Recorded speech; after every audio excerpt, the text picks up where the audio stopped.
Muchas gracias. Había que garantizar la paridad de género en la mesa. En razón de ello es que solicité incorporarme a esta mesa y robarles unos minutos, porque para nosotros como jueces es muy importante reflexionar sobre los temas que nos preocupan. A mí me preocupa, sinceramente, el escenario de el empoderamiento de la mujer por varias cuestiones. No es un tema, no es una dicotomía de los que están bien y los que están mal. Si aquí preguntáramos si está bien o está mal practicar tortura en contra de alguien,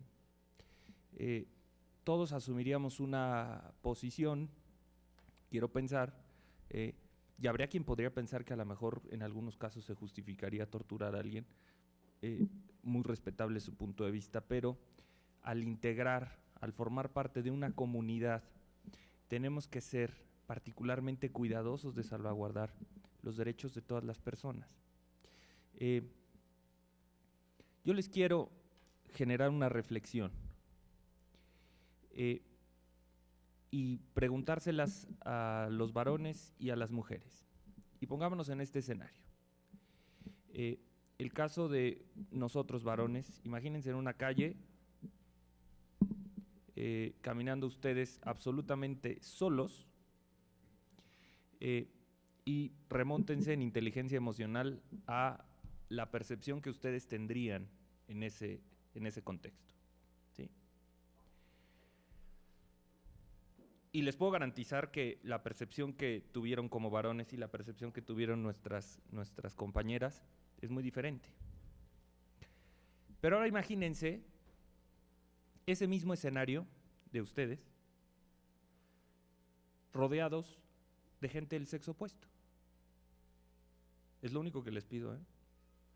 ¿Cómo se sentiría un varón rodeado de mujeres en esa misma situación?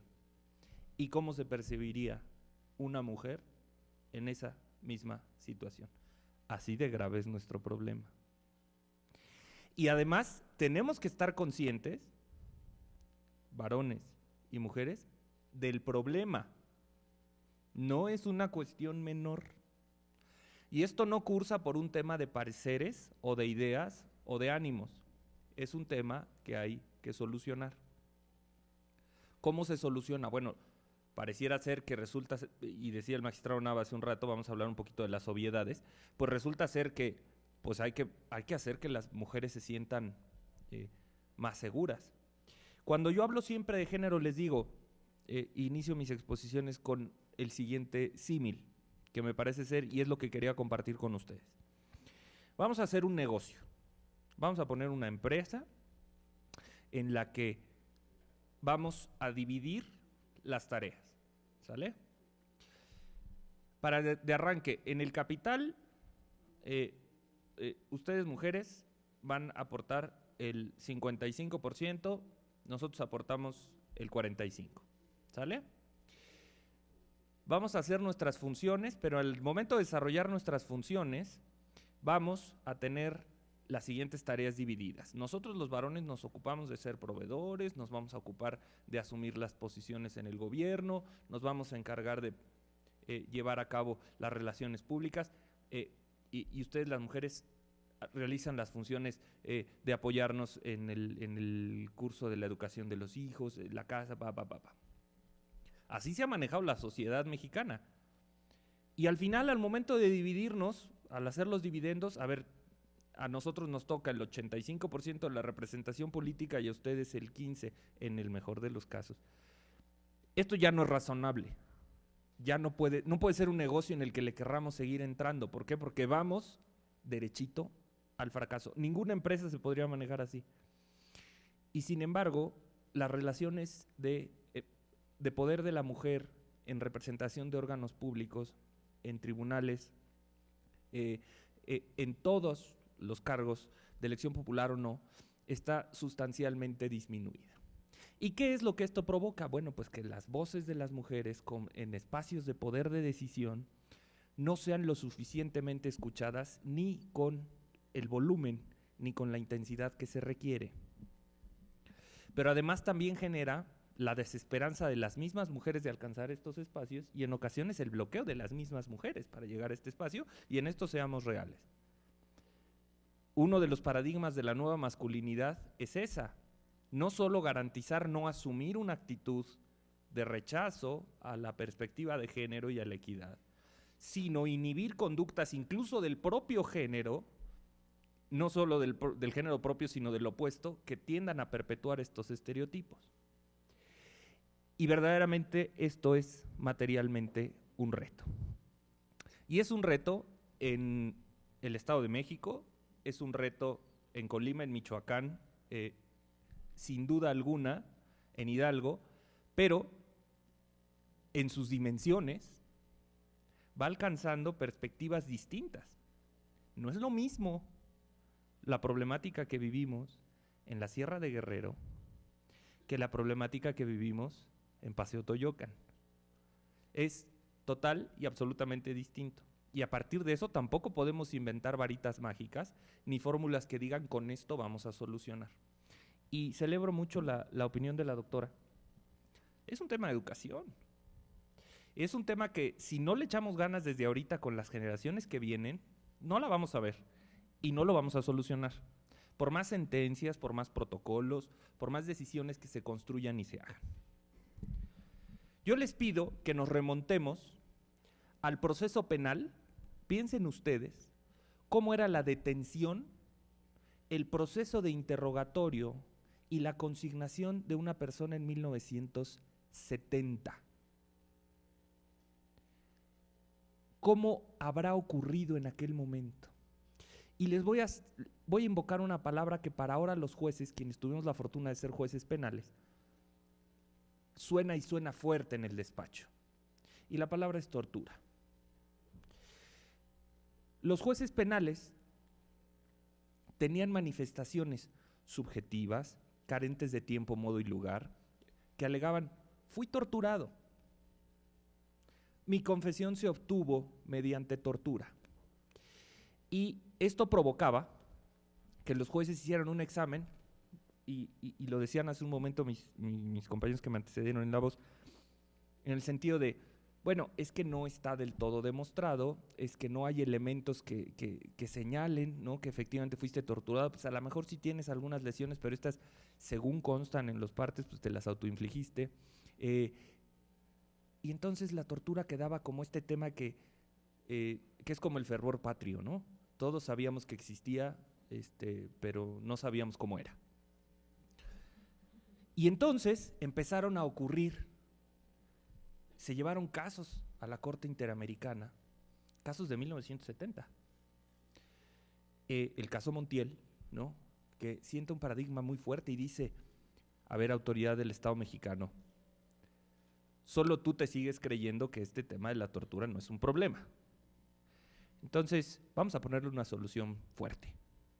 Y la solución fuerte es, si tú, en el contexto del asunto, y en eso celebro la observación que hace la doctora, si en el contexto del asunto adviertes posibles, no habla de expresiones, imputaciones, posibles actos de tortura, debes realizar una investigación seria, imparcial, independiente, con estándares de debida diligencia que te permitan asegurarte si sí hubo o no hubo tortura.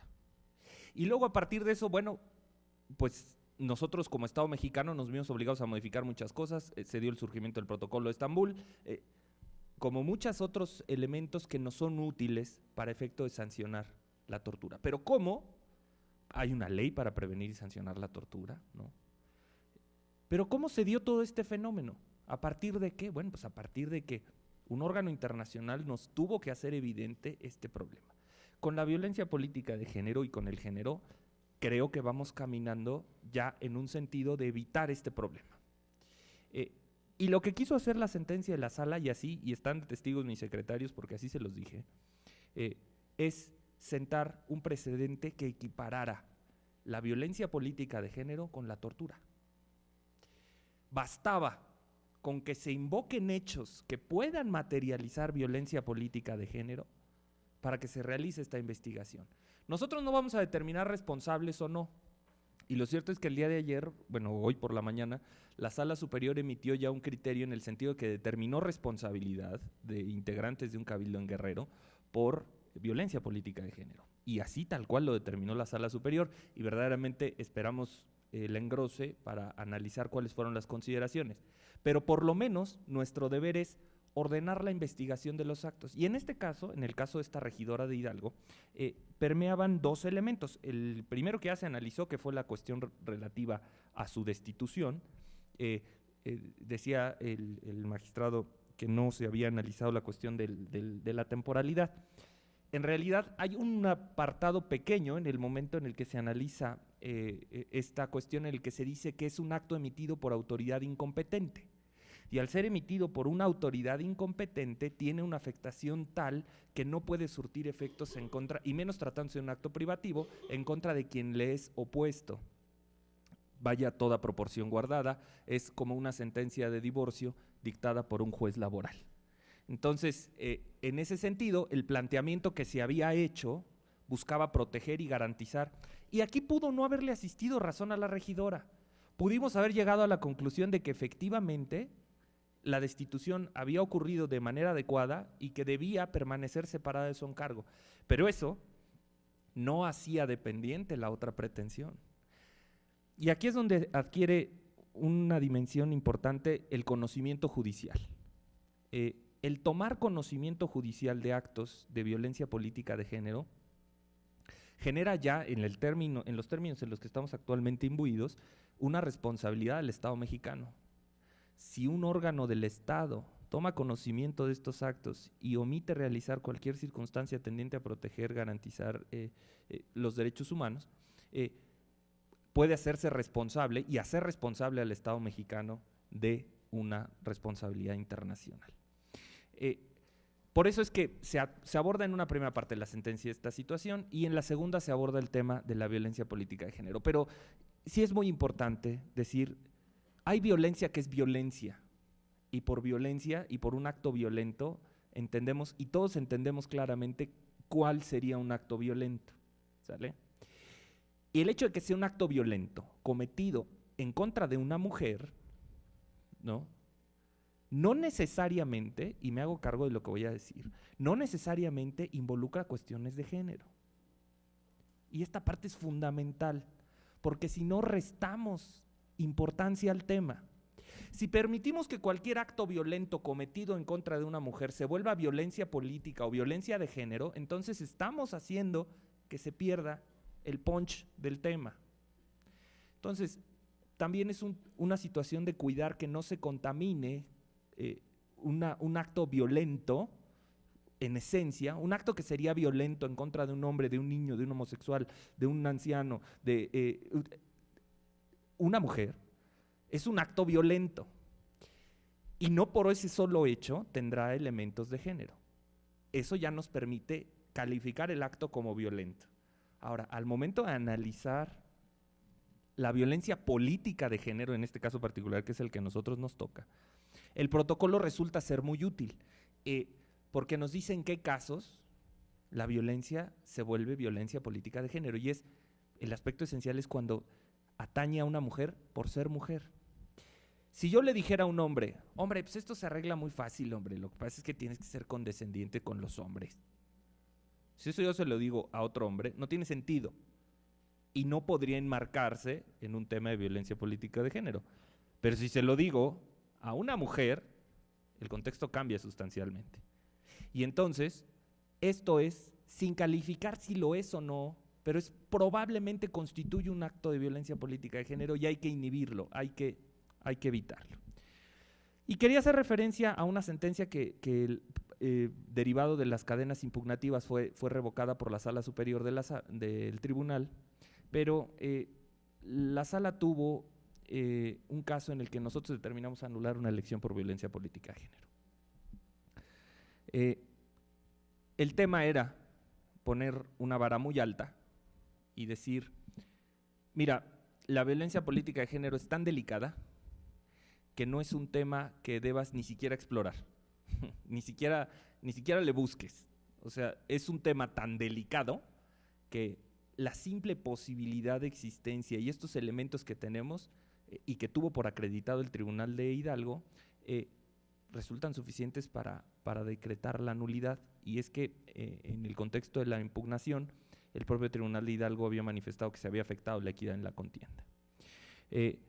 Este asunto finalmente fue muy debatido en la sala superior, ¿no?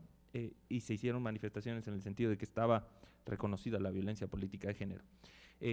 Es un tema que viene apenas, lamentablemente, llegando. Es un tema que nos exige mucho estudio y nos exige mucha disciplina para ir avanzando en él. Y la verdad es que yo, con toda la esperanza, espero que esta misma pregunta que yo les hice al inicio, de cómo se sentiría una mujer rodeada de hombres, en un futuro pueda obtener como respuesta protegida, ¿no? Y no agredida. Esa debe ser nuestra finalidad. En la medida en la que se pueda lograr eso, pues creo que obtendremos algún muy buen resultado. Y para terminar mi intervención, quisiera pues agradecer a los comentarios que nos hacen en la sentencia. Para esto son los observatorios, pero sobre todo sí agradecerle mucho a mis compañeros, a la magistrada presidenta, todo el tiempo que construimos esta sentencia, y que lo has de recordar, Marta, Juan Carlos también, en el que decidimos, en el caso del caso de la regidora, ir caminando, ¿no? Y analizamos en el seno del órgano jurisdiccional este tema de la garantía de prevención y hasta dónde íbamos a llegar y qué extremos podíamos tener. Lo verdaderamente maravilloso de los órganos colegiados es que se suman visiones a un mismo problema que buscan darle una solución a un problema. Y en el momento en el que estamos decidiendo, pues emitimos la resolución y estimamos que esa es la cuestión. Pero ver a varios meses después, volverla a leer y obtener comentarios como los que ustedes nos hacen, verdaderamente nos da la esperanza de ser y retomar estos caminos. Y a nuestros compañeros que integran la sala, pues también agradecerles toda la colaboración que nos dieron para la integración de estas soluciones. Y termino diciendo, la violencia de género solo provoca que cada vez seamos menos democráticos. Una democracia sin ellas no es democracia. Una democracia solo de hombres es, sin duda alguna, una dictadura mal entendida, basada en estereotipos, que perpetúa y que nos lleva derechito a la quiebra en el negocio que les planteé. Si queremos un México distinto, empecemos por representarnos distinto y escuchemos, seamos muy atentos a todo lo que nos dijeron. Y no es un tema de que haya tribunales que están bien y tribunales que están mal, y tribunales que sean protectores y tribunales que no sean protectores. En el tema de la revisión judicial es un tema de compartir o disentir de criterios, pero lo que sí es importante es que en el diálogo jurisprudencial nos fortalezcamos con los argumentos. Y aquí lo que se buscó por parte de la sala fue fortalecer y empoderar mucho al Tribunal de Hidalgo para efecto de que el protocolo de violencia política de género fuera un elemento que pudieran tomar en consideración y que lo atendieran. Y somos muy cuidadosos en la redacción de las sentencias, de nunca calificar de ilegal, de inconstitucional, de desapegado a derecho, de contrario a la ley, las actuaciones de nuestros compañeros de las entidades federativas, por dos razones. La primera, porque ellos tienen su ámbito de actuación, son jueces igual que nosotros, porque hay muchos años de estudio y preparación y porque es un tema de criterio. Y la segunda, sobre todo, es porque cuando buscamos la solución o cuando encontramos la solución a un problema, muchas veces deriva de algún argumento que se inició en un tribunal local. Entonces, asumir cualquier actitud que tienda a no fortalecer a nuestros compañeros de las entidades federativas nos resquebraja a todo el sistema del orden constitucional de nuestro país. Tenemos necesariamente que asumir una actitud de diligencia, sí, de atingencia en nuestros criterios y de asertividad, pero sin duda valorando en mucho, y en esto, y agradezco la presencia aquí de los compañeros de los tribunales locales, valoramos mucho la dedicación que le dan a cada asunto. Y pues muchas gracias, perdón por robarles el tiempo, pero sin duda estimé, decía la magistrada, es un tema de derecho de réplica, yo más bien es un tema de derecho de súplica y de agradecerles pues haberles robado tiempo de su comida. Muchas gracias.